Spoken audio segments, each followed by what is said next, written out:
Nasubukan mo na bang magluto ng pigar-pigar? Ang putahingang ito ay nanggaling ba sa Nueva Ecija? Kaya naman panoorin ang buong video. Dahil sa video ito, magluluto tayo ng pigar. Simulan na natin ating pagluluto. Mayroon tayo dito isang buong repolyo. Ang gagawin ko lang dito, hatiin lang natin ito sa gitna para ang bilis natin ito mahiwa. Matapos kong mahiwa ito ay tanggalin ko naman yung matigas na part nito, yung nasa gitna. At this point naman ay hihiwain na natin ito na maninipis, katulad na nakikita nyo. Once na nahiwa natin ito lahat, ang gagawin ko naman dito ay isasalin ko lang ito dito sa ating malinis na lagayan. Gawin natin yung prosesong ito sa lahat ng ating repolyong lulutuin. At itatabi na natin ito once na nahiwa natin lahat. Dito naman tayo sa ating sibuyas.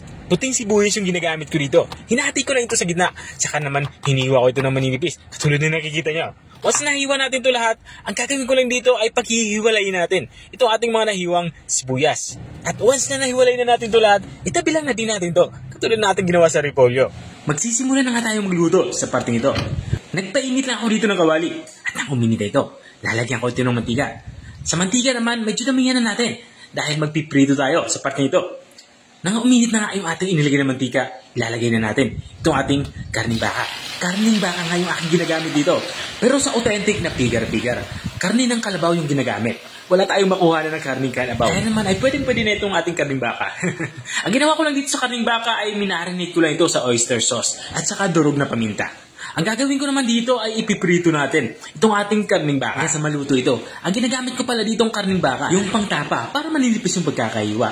Tuloy-tuloy nga tayo sa ating paghahalo hanggang sa maluto itong ating inilagay na karning baka. At once na naluto na nga ito, ilalagay na natin ang ating hiniwang puting sibuyas. At tuloy-tuloy lang tayo sa ating paghahalo. Hindi na natin to tatakpan. Bali, ang ginagawa lang natin dito ay pinapan-fry lang natin itong ating mga... At kung nanonood ka pa rin hanggang dito sa parte ng aking video, ibig sabihin na interesado ka sa aking niluluto.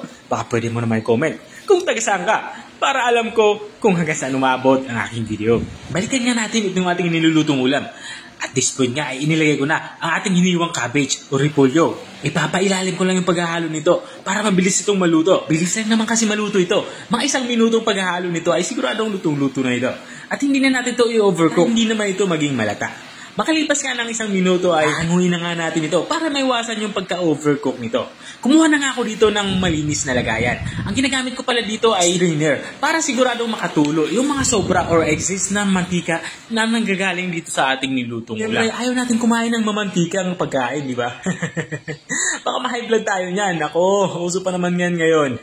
Dito nga ay nailipat ko na nga itong ating nilutong ulam dito sa ating strainer. Kaya naman itatabi ko ito. Papatuloyin ko ang sobrang mantika nito. Tapos nga makatulo yung mantika nito ay ito na nga, lutong-luto na nga, ito ating ulam pananghalian. Pwede na natin itong iserve. Ito na nga, yung ating pigar. Kung nakarating ka hanggang dito sa dulo ng aking video, maraming salamat sa panunood. At kung nagustuhan mo naman yung bago nating recipe binahagi, baka pwede mo naman ito i-share. Hanggang dito lang ako. Kita-kita ulit sa mga susunod kong mga videos. Paalam! Bye-bye!